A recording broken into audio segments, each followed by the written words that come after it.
Ruth 2. Now Naomi had a relative on her husband's side from the clan of Elimelech, a man of standing, whose name was Boaz. And Ruth the Moabitess said to Naomi, "Let me go to the fields and pick up the leftover grain behind anyone in whose eyes I find favor." Naomi said to her, "Go ahead, my daughter."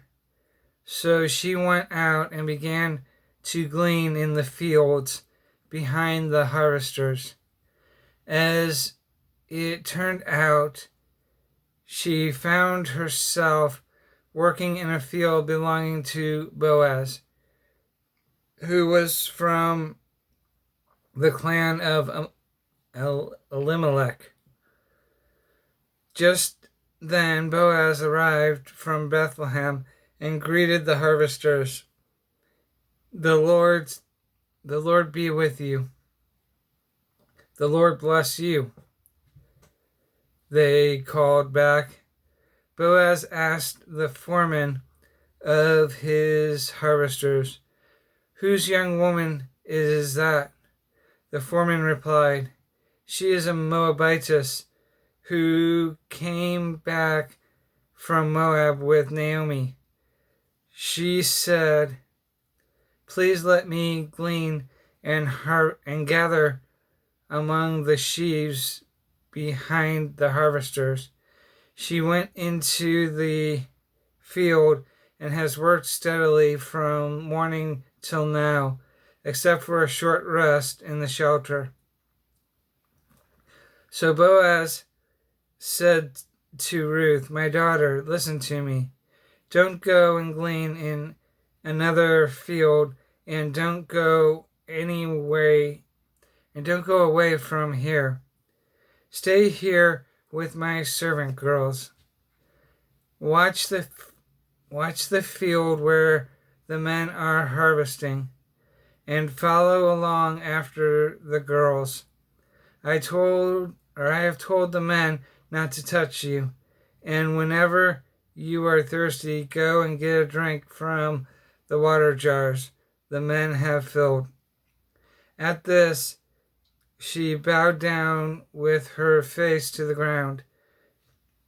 She exclaimed, "Why have I found such favor in your eyes that you notice me, a foreigner?"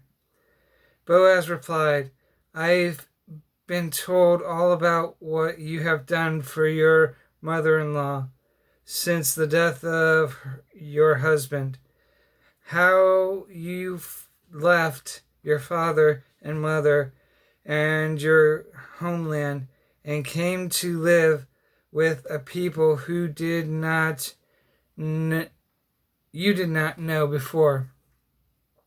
May the Lord repay you for what you have done. May you be richly rewarded by the Lord, the God of Israel, under whose wing you have come to take refuge. May I continue to find favor in your eyes, my Lord," she said. "You have given me comfort and have spoken kindly to your servant, though I do not have the standing of one of your servant girls." At mealtime, Boaz said to her, "Come over here, have some bread and dip it in the wine vinegar." When she sat down with the harvesters, he offered her some roasted grain. She ate all she wanted and had some left over. As she got up to glean, Boaz gave orders to his men, "Even if she gathers among the sheaves, don't embarrass her. Pull out some stalks for her from the bundles and leave them for her to pick up, and don't rebuke her. So Ruth gleaned in the field until evening. Then she threshed the barley she had gathered, and it amounted to about an ephod. She carried it back to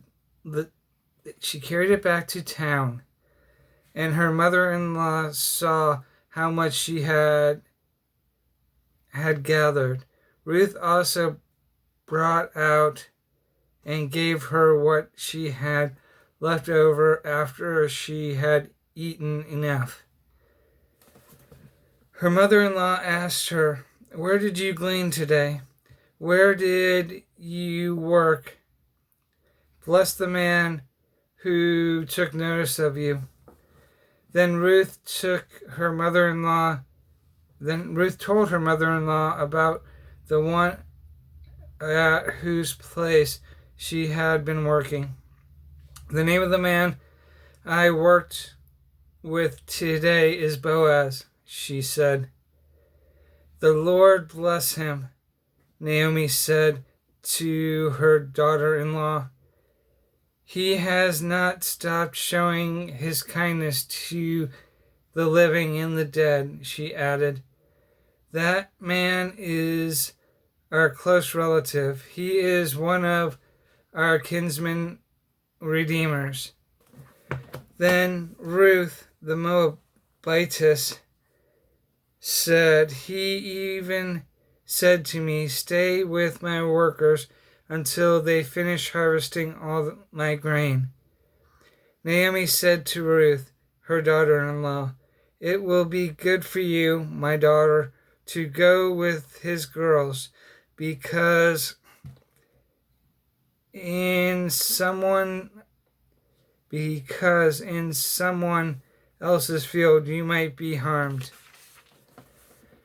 So Ruth stayed close to the servant girls of Boaz to glean until the barley and the wheat harvest were finished, and she lived with her mother-in-law.